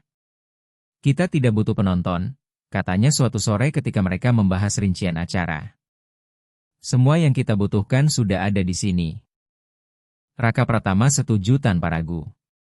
Itulah jenis keputusan yang setahun lalu mungkin akan ia pertanyakan, bukan karena tidak setuju, tetapi karena kebiasaan. Selama bertahun-tahun ia hidup di dunia tempat segala sesuatu harus disaksikan publik agar dianggap sah, tempat sesuatu yang tidak terlihat dianggap tidak ada. Kini ia belajar perlahan bahwa kehidupan yang paling penting justru terjadi tanpa penonton. Upacara itu berlangsung pada sore hari Sabtu. Taman dihias oleh anak-anak pusat kegiatan itu sendiri. Kain-kain berwarna digantung di antara pepohonan, bunga-bunga dibeli dari pasar tradisional lingkungan, dan lampion kertas tergantung di dahan-dahan pohon tua yang selama puluhan tahun menyaksikan irama sunyi rumah itu. Tidak ada penata bunga profesional. Yang ada hanyalah Putri Adelia, gadis berusia 10 tahun yang menghabiskan seminggu belajar membuat pita dari kain satin karena ia ingin semuanya terlihat indah untuk Intan Laharia. Tidak ada fotografer bayaran. Yang ada hanyalah ponsel guru musik yang merekam diam-diam tanpa pose, tanpa pencahayaan buatan, tanpa perhitungan sudut terbaik. Tidak ada menu mewah. Yang ada brigadeiro versi lokal berupa bola-bola coklat buatan tim dapur dalam 3 resep berbeda karena anak-anak tidak pernah bisa sepakat mana yang paling enak, dan kue jeruk yang secara khusus diminta Intan Laharia. Karena itulah kue yang selalu dibuat ibunya pada hari-hari istimewa, kue dengan aroma yang baginya berarti kebahagiaan tanpa ironi. Raka Pratama menunggu di pintu masuk taman. Ia meminta seorang sahabat lama, lelaki sederhana dari masa-masa Bekasi, yang jarang ia temui tetapi tak pernah berubah cara memperlakukannya, untuk berdiri di sisinya selama upacara. "Kenapa saya?" tanya sahabat itu heran. "Bukankah kamu kenal setengah pengusaha besar negeri ini?" "Justru karena itu," jawab Raka Pratama. "Maka saya memilih kamu." Intan Laharia datang bersama Naila Permati di sisinya. Ia tidak mengenakan gaun putih. Ia mengenakan gaun biru muda yang ia pilih sendiri di sebuah toko sederhana di kawasan Tanah Abang, tanpa bantuan penata gaya, tanpa konsultan citra, tanpa kecemasan harus tampil sempurna agar diterima orang lain. Ia memilihnya karena ia menyukainya, dan itu sudah cukup. Raka Pratama melihatnya berjalan melintasi taman dengan sikap tubuh yang dibentuk oleh bertahun-tahun bekerja keras. Bukan sikap orang yang memikul beban, melainkan sikap orang yang tahu di mana pijakannya, mantap, tenang, tanpa tergesa, tanpa perlu membuat siapapun terkesan. Ada sesuatu yang sangat indah dalam hal itu. Upacara dipimpin oleh petugas pencatat nikah yang merupakan kenalan keluarga Intan Laharia. Singkat, jujur, tanpa pidato rumit. Saat tiba giliran berbicara, Raka Pratama tidak menyiapkan teks apapun. Ia sudah berjanji pada dirinya sendiri bahwa ia akan mengatakan apa yang sungguh ia rasakan pada saat itu, apapun bentuknya. Ia terdiam beberapa saat. Lalu berkata, "Saya menghabiskan sebagian besar hidup saya membangun hal-hal yang bisa dilihat. Gedung, perusahaan, angka-angka yang terus bertambah. Anda tetap tinggal." Lalu ia menoleh kepada Naila Permati. "Kalian berdua tetap tinggal." Naila Permati, yang sejak tadi berdiri serius membawa bunga dengan penuh tanggung jawab, langsung tersenyum lebar. Dan lebih dari kata-kata apapun, hal itulah yang membuat tenggorokan Intan Laharia tercekat. Intan Laharia berbicara terakhir, singkat dan langsung. "Saya tidak pandai membuat pidato indah. Saya pandai membuat kopi, pandai mengatur jadwal anak-anak, dan pandai mengenali ketika seseorang sedang berusaha menjadi lebih baik." Ia menatap Raka Pratama. "Dan Anda sedang melakukannya. Itu sudah cukup bagi saya." Raka Pratama tertawa. Bukan tawa sopan, melainkan tawa penuh, tawa yang kembali setahun lalu pada malam dansa itu dan sejak saat itu tak pernah pergi lagi. Naila Permati membawa bunga-bunga kecil. Dan ketika upacara selesai, semua orang bertepuk tangan dengan tulus, bukan tepuk tangan palsu ala acara mewah, melainkan kegembiraan jujur dari orang-orang yang sungguh ikut berbahagia. Pada saat itu tampak jelas sesuatu yang tak bisa dibesar-besarkan majalah manapun. Kemuliaan sejati tidak ada dalam darah keturunan, tidak ada dalam nama keluarga, tidak ada dalam kekayaan, melainkan dalam kemampuan melihat seseorang ketika semua orang lain memalingkan wajah. Dan Raka Pratama, lelaki yang dulu pernah diabaikan di aula miliknya sendiri, kini dikelilingi sesuatu yang tak bisa dijamin kontra apapun, cinta yang dipilih dengan sadar. Upacara itu tidak dirancang untuk menjadi viral, tetapi kabarnya menyebar tanpa bisa dihentikan. Seseorang merekam momen ketika Raka Pratama memutar kursi rodanya perlahan sementara anak-anak memainkan musik secara langsung. Orang lain merekam Intan Laharia tertawa tanpa gugup, tanpa merasa dirinya berada di tempat yang salah. Dan video yang paling kuat justru yang paling sederhana. Naila Permati memeluk Raka Pratama setelah upacara selesai lalu berkata dengan suara jelas, "Sekarang Bapak tidak akan pernah sendirian lagi." Dalam hitungan jam, media sosial di Jakarta mulai membagikan klip itu, mula-mula karena rasa penasaran, lalu karena kekaguman, dan akhirnya berubah menjadi renungan bersama yang bahkan mengejutkan orang-orang paling sinis. Konglomerat yang mengusir kaum elit lalu memilih kemanusiaan. Pengusaha yang mengubah rumah besar menjadi rumah yang sungguh hidup. Pria yang memahami bahwa kekuatan bukan terletak pada kemampuan berjalan, melainkan pada kemampuan menemani. Lingkaran bisnis yang dulu menganggapnya melemah kini mulai memperdebatkan secara terbuka arti keputusan itu. Sebagian mencoba menyebutnya strategi emosional, sebagian lain menganggapnya inspirasi tulus. Namun satu hal yang tak mampu mereka lakukan adalah mengabaikannya. Permintaan untuk meniru model pusat pendidikan itu mulai datang dari kota-kota lain, Bandung, Semarang, Surabaya.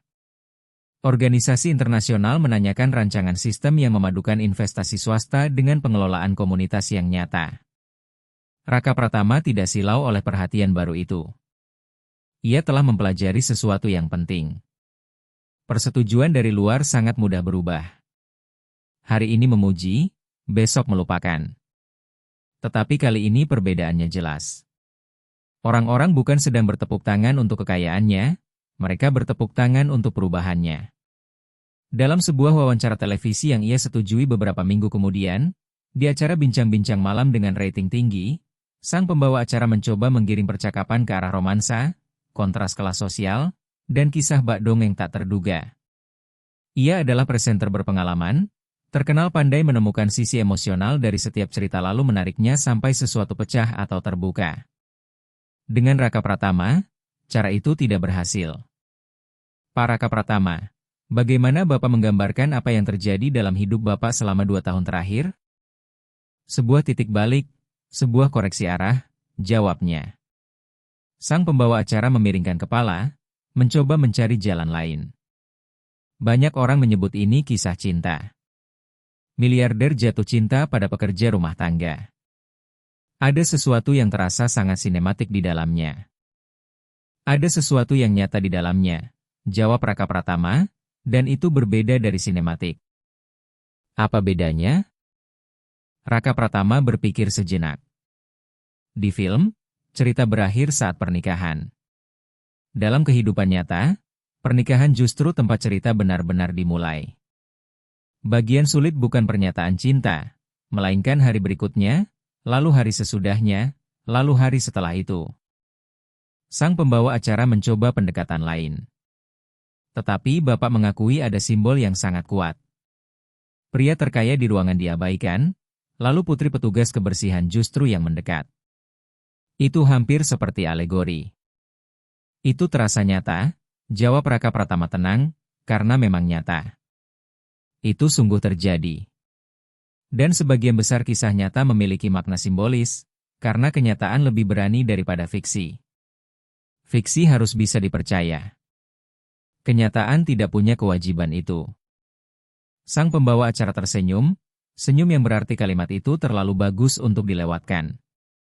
Dan Intan Laharia, bagaimana perasaannya menjadi pusat kisah yang sekarang dikenal seluruh negeri? Raka Pratama diam sejenak. Mungkin Anda harus menanyakannya langsung kepadanya. Tetapi saya bisa bilang apa yang saya lihat. Ia tidak merasa menjadi pusat apapun. Ia merasa berada di tempatnya sendiri, dan justru itulah yang paling mengagumkan dari dirinya. Ia tidak berubah ketika kamera datang.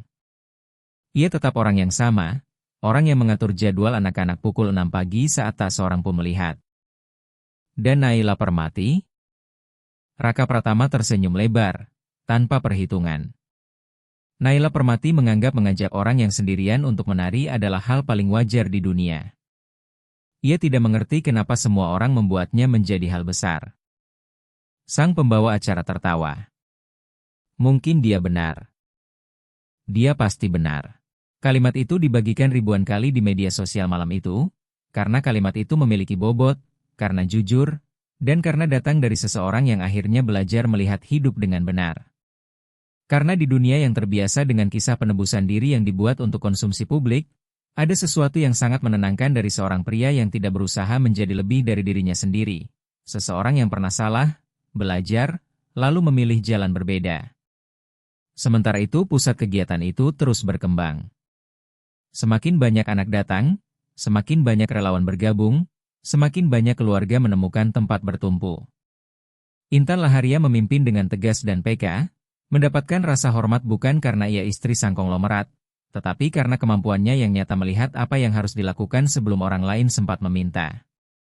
Setiap Senin pagi ada rapat mingguan, tempat ia duduk bersama para guru, para asisten, dan keluarga relawan untuk mendengar apa yang berhasil dan apa yang gagal pada minggu sebelumnya. Tanpa sikap defensif, tanpa ego, dengan kejujuran orang yang memahami bahwa memimpin pertama-tama berarti mendengarkan. Beberapa relawan yang datang dengan bayangan akan bertemu istri pendiam seorang miliarder pulang dengan perasaan baru saja bertemu orang paling kompeten di ruangan itu. Raka Pratama menyaksikan semua itu dengan kekaguman yang kini tak lagi ia sembunyikan. Ia telah kehilangan kebiasaan menutupi perasaannya, dan ternyata itu memberi kelegaan besar.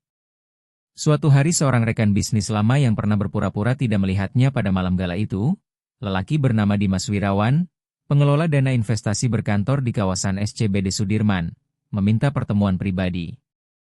Ia datang tepat waktu, berpakaian rapi, dengan sikap orang yang telah berlatih apa yang akan ia ucapkan.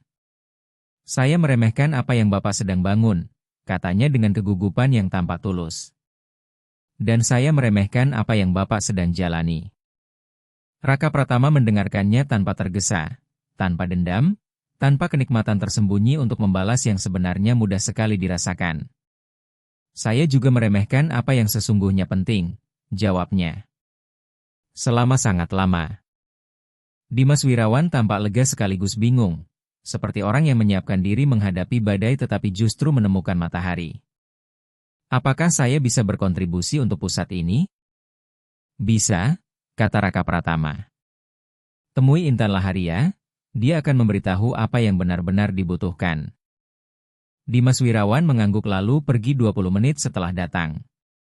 Tidak ada balas dendam, tidak ada penghinaan terbuka, tidak ada kepuasan melihat orang lain merendah, karena Raka Pratama telah belajar, meski terlambat, bahwa keinginan melihat orang lain dipermalukan adalah tanda bahwa kesombongan masih memegang kendali. Dan kesombongannya kini telah menyerahkan tongkat estafet kepada sesuatu yang lebih kuat, keyakinan. Suatu sore, ketika ia mendorong kursi rodanya perlahan di taman bersama Intan Laharia, sambil menyaksikan anak-anak berlatih pementasan drama yang mereka tulis sendiri, kisah tentang seorang raja yang belajar meminta bantuan, Raka Pratama menghentikan kursinya dan terdiam. Ide drama itu datang dari Naila Permati. Gadis kecil itu muncul suatu Rabu sore membawa naskah tulisan tangan, beberapa lembar buku tulis yang disatukan dengan stapler, dengan keseriusan menggemaskan anak kecil yang yakin bahwa apa yang ia bawa sangat penting bagi dunia. Dan memang penting. Ceritanya sederhana. Seorang raja sakti kehilangan kekuatan ajaibnya setelah sebuah pertempuran dan menemukan bahwa rakyatnya hanya melayani karena takut, bukan karena kasih. Di pasar sederhana ia bertemu seorang gadis penjual bunga yang membantunya menyeberangi banjir, bukan karena ia raja, tetapi karena ia sedang membutuhkan bantuan. Lalu rajanya belajar, jelas Naila Permati, menunjuk bagian akhir naskah dengan jarinya. Kalau meminta pertolongan itu bukan malu, itu berani. Raka Pratama menatapnya cukup lama. Dari mana kamu dapat cerita seperti ini? Tanyanya. Naila Permati mengangkat bahu dengan kewajaran anak-anak yang belum membedakan ilham dari pengamatan hidup. Sore itu di taman, Saat anak-anak berlatih adegan terakhir, sang raja menundukkan kepala di hadapan gadis penjual bunga sementara penonton bertepuk tangan. Raka Pratama merasa sedang menyaksikan sesuatu yang oleh para guru sastra disebut cermin. Hanya saja cermin ini berusia 8 tahun dan memakai sepatu perkat. Kecelakaan itu adalah kejatuhan fisik. Ketidakpedulian sosial adalah kejatuhan emosional. Namun kebangkitan sejatinya tidak datang ketika ia kembali berpengaruh, melainkan ketika ia berhenti membutuhkan pengaruh itu. Ia memandang Intan Laharia, lalu memandang Naila Permati yang sedang mengatur para aktor cilik setelah latihan, membagikan arahan dengan wibawa seorang sutradara yang belum pernah secara resmi diangkat siapapun. Ia memandang rumah itu, yang kini tak lagi tampak seperti benteng, dan memahami sesuatu yang pasti. Lelaki yang pernah ditolak semua orang pada malam gala itu kini dikelilingi sesuatu yang jauh lebih kuat daripada kekaguman, rasa hormat yang diraih, cinta yang dipilih, dan warisan yang tak akan pernah bergantung pada kemampuannya untuk berdiri. Dalam bulan-bulan setelah pernikahan mereka, kehidupan di rumah itu, yang bukan lagi sekadar rumah besar melainkan pusat kegiatan, sekolah, tempat tinggal, dan komunitas, memperoleh irama yang belum pernah dikenal Raka Pratama sebelumnya. Bukan irama hiruk-pikuk negosiasi, perjalanan internasional, dan jadwal mustahil. Ini irama yang lain, irama milik orang yang memiliki akar. Pada pagi hari anak-anak datang, mula-mula kelompok membaca, lalu kelompok musik, lalu kelas seni rupa. Tim dapur, 3 perempuan dari kawasan Tebet yang direkrut Intan Laharia.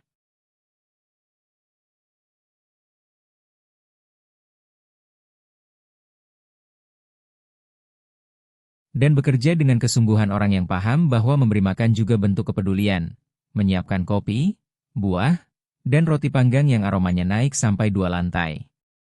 Raka Pratama telah belajar untuk tidak terlalu banyak merencanakan pagi. Ia menyadari bahwa hal-hal terbaik dalam masa itu tidak ada di jadwal, melainkan di sela-selanya. Seperti sore ketika seorang anak bernama Faris Ramadan, 7 tahun, pemalu, yang selama 3 minggu tak pernah mengucapkan lebih dari 2 kalimat berturut-turut, muncul di ruang kerja Raka Pratama membawa gitar yang terlalu besar untuk tubuhnya lalu memainkan, dengan jari-jari ragu namun tekun, akor pertama dari lagu yang ia ciptakan sendiri. Lagu itu belum punya lirik, tetapi sudah punya jiwa. Raka Pratama mendengarkan sampai selesai tanpa berkata apa-apa. Lalu ia hanya berkata, "Besok kamu mau datang lagi dan memainkannya?" Faris Ramadan datang keesokan hari, lalu hari sesudahnya, lalu hari berikutnya lagi. 3 bulan kemudian ia bermain di depan 30 anak dalam pertunjukan yang diatur Intan Laharia untuk keluarga mereka. Anak pemalu yang dulu perlu 3 minggu untuk menyusun 2 kalimat kini berdiri di depan semua orang dan bermain selama 12 menit tanpa berhenti, tanpa salah, tanpa gemetar.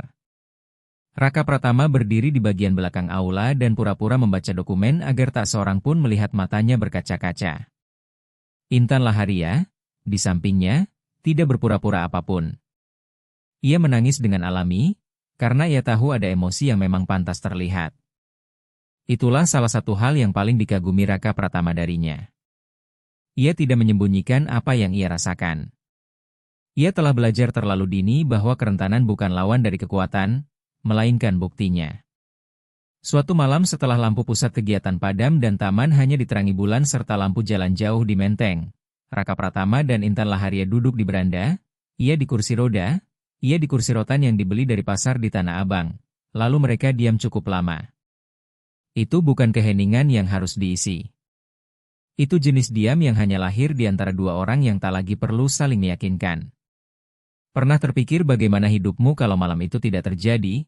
Tanya Intan Laharia. Raka Pratama butuh waktu sebelum menjawab.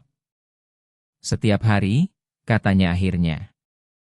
Dan setiap hari saya bersyukur karena malam itu terjadi. Intan Laharia menatapnya.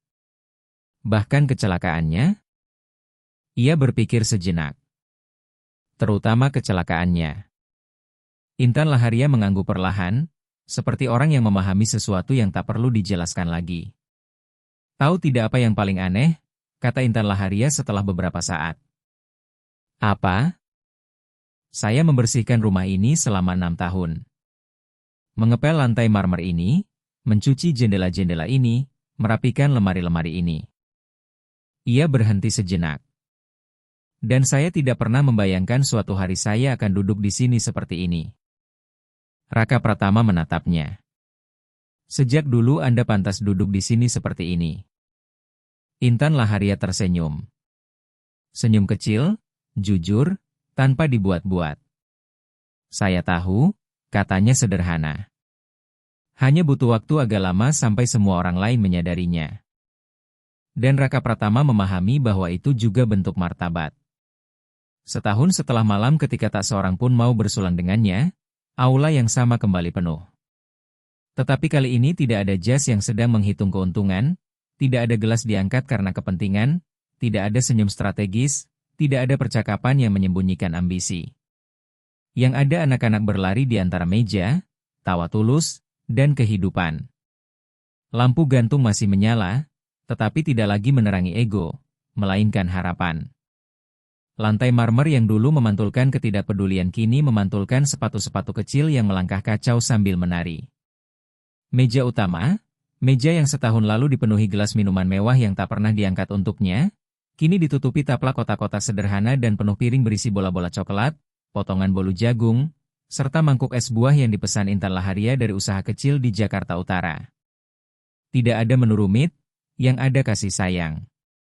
Raka Pratama bergerak perlahan melewati kelompok anak-anak, menyapa mereka satu persatu dengan nama, karena ia kembali mempraktikkan pelajaran ayahnya yang dulu pernah ia ajarkan lalu sempat ia lupakan. Ia tahu nama semua anak itu. Ia tahu Putri Adelia takut panggung tetapi mencintai gitar, bahwa Galang Pradana menggambar 236 dinosaurus tahun lalu dan bermimpi menjadi paleontolog, bahwa Tasya Maharani datang ke pusat kegiatan tanpa berbicara kepada siapapun selama 3 minggu dan kini menjadi yang pertama mengangkat tangan di kelas. Kisah-kisah kecil, satu-satunya kisah yang benar-benar bertahan lama. Ia berhenti tepat di tempat yang sama ketika setahun lalu menunggu seseorang mengajaknya menari. Ia berdiri di sana sejenak dalam diam, bukan dengan rasa rindu, melainkan rasa syukur. Syukur milik orang yang mengerti bahwa beberapa kejatuhan sesungguhnya adalah perubahan arah. Ia teringat keheningan malam itu, tatapan yang menghindar, bagaimana rasanya menjadi tak terlihat di tengah rumah yang ia bangun sendiri. Lalu ia teringat tangan kecil itu. Naila Permati, kini sedikit lebih tinggi, mengenakan gaun merah yang sama yang dicuci dan disimpan ibunya seperti benda berharga, kembali menyeberangi aula. Namun kali ini bukan untuk menyelamatkannya. Ia berlari mendekat dengan senyum penuh, senyum utuh tanpa saringan, tanpa perhitungan, senyum yang hanya masih dimiliki anak-anak karena mereka belum belajar bahwa tersenyum terlalu lebar sering dianggap naif. Kita menari lagi? Raka Pratama tertawa. Bukan tawa sopan, melainkan tawa penuh, tawa yang setahun lalu mengejutkan seluruh ruangan karena baru terdengar lagi setelah berbulan-bulan. Dan kini menjadi hal biasa, bagian dari suara rumah baru itu. Ayo, katanya. Orkestra yang sama, yang setahun lalu memainkan waltz untuk tamu-tamu yang sebenarnya tak ingin berada di sana, kini bermain berbeda. Sang dirigen pernah bertanya kepada Naila Permati seminggu sebelumnya musik seperti apa yang ia inginkan. Gadis kecil itu berpikir 3 detik lalu menjawab, musik yang bikin orang ingin menari walaupun tidak bisa menari. Sang dirigen tertawa, dan malam pesta itu ia mengerti maksudnya. Melodi yang dimainkan penuh kegembiraan dan hidup, irama yang membuat kaki ingin bergerak sendiri, tanpa teknik, tanpa koreografi, tanpa kewajiban melakukannya dengan benar, hanya keinginan untuk bergerak. Dan saat Raka Pratama memutar kursi rodanya perlahan, dikelilingi anak-anak yang meniru tarian itu dengan gerakan berantakan, tanpa malu sedikit pun, ia tahu hidupnya akhirnya tiba di tempat yang benar. Tanpa kesadaran bahwa tubuh sering dijadikan alasan untuk menghakimi, Raka Pratama akhirnya memahami sesuatu yang tak pernah ia pelajari dalam rapat bernilai miliaran rupiah, dalam dewan direksi, atau di ruang negosiasi berpendingin udara dengan keheningan penuh perhitungan milik orang-orang berkuasa. Martabat tidak bergantung pada bagaimana seseorang berjalan, tetapi pada bagaimana ia memandang orang lain. Dan di aula itu, di bawah lampu gantung yang kini tak lagi menerangi siapapun selain dirinya sendiri, Raka Pratama memahami perbedaan antara 2 jenis kesepian. Ada kesepian yang menyakitkan, kesepian di ruangan penuh orang ketika tak seorang pun melihatmu, kesepian dari kekuasaan yang menjauhkan bukannya mendekatkan, kesepian dari kesombongan yang lebih memilih terasing daripada rentan. Dan ada kesepian yang menyembuhkan, kesepian dari keheningan yang jujur, ruang kosong setelah topeng-topeng jatuh, malam tenang ketika seseorang berhenti berpura-pura baik-baik saja agar akhirnya benar-benar mulai pulih. Ia telah menjalani jenis yang pertama selama berbulan-bulan. Malam itu menjadi awal dari jenis yang kedua. Malam itu bukan perayaan kekayaan, melainkan perayaan perubahan. Faris Ramadan, anak pemalu yang dulu datang membawa gitar terlalu besar untuk tubuhnya, mendekat sambil membawa selembar kertas terlipat. "Ini undangan," katanya serius. "Supaya Bapak datang ke pertunjukan saya berikutnya." Raka Pratama melipat kertas itu dengan hati-hati lalu menyimpannya di saku dalam jasnya, di samping gambar milik Naila Permati yang tak pernah keluar dari sana. "Saya akan datang," janjinya. Faris Ramadan mengangguk dengan kesungguhan anak kecil yang baru saja membuat kesepakatan penting, lalu kembali ke kelompok temannya yang menunggu. Lelaki yang pernah diabaikan kaum elit itu kini menemukan sesuatu yang tak pernah bisa dibeli uang. Kebersamaan yang nyata, rasa hormat yang tulus, cinta yang dipilih. Intan Laharia mendekat lalu menggenggam tangannya dengan alami, bukan sebagai simbol, bukan sebagai pertunjukan publik, tetapi sebagai kebiasaan, sebagai hal paling sederhana sekaligus paling abadi di dunia. Mereka berdiri begitu, memandangi aula yang dulu menjadi panggung penghinaan dan kini berubah menjadi panggung kehidupan, tempat anak-anak menari tanpa tahu cara menari, tempat musik berbunyi tanpa perlu membuat siapapun terkesan, tempat semua hal yang setahun lalu terasa mustahil kini menjadi nyata. "Kamu baik-baik saja?" tanya Intan Laharia pelan. Raka Pratama berpikir sejenak. "Saya utuh," jawabnya. Dan disitulah bedanya. Baik-baik saja adalah keadaan. Utuh adalah pilihan. Sementara anak-anak bertepuk tangan dan tertawa, sementara malam Jakarta bergerak di luar sana dengan lampu-lampunya dan kebisingannya, tetap tak peduli pada apa yang terjadi di dalam rumah di Menteng itu, Raka Pratama merasa bahwa kejatuhan yang dulu begitu memalukannya, kecelakaan itu, aula itu, keheningan itu, tangan kecil itu, sesungguhnya telah menyelamatkannya. Karena semua itu memaksanya mengetahui siapa yang tetap tinggal ketika cahaya kemewahan padam. Dan apa yang ia temukan sudah cukup untuk sisa hidupnya. Di saku dalam jasnya, dilipat dengan hati-hati seperti saat Naila Permati pertama kali memberikannya, masih tersimpan gambar itu. Seorang pria di kursi roda menari di bawah lampu gantung kristal, seorang gadis bergaun merah di sampingnya, dan tulisan miring penuh tekad yang mengatakan semua yang perlu dikatakan. Kalau seseorang sendirian, kita ajak. Sesederhana itu. Sesederhana satu-satunya kebenaran yang penting ketika aula penuh sesak dan seseorang tetap sendirian di tengahnya.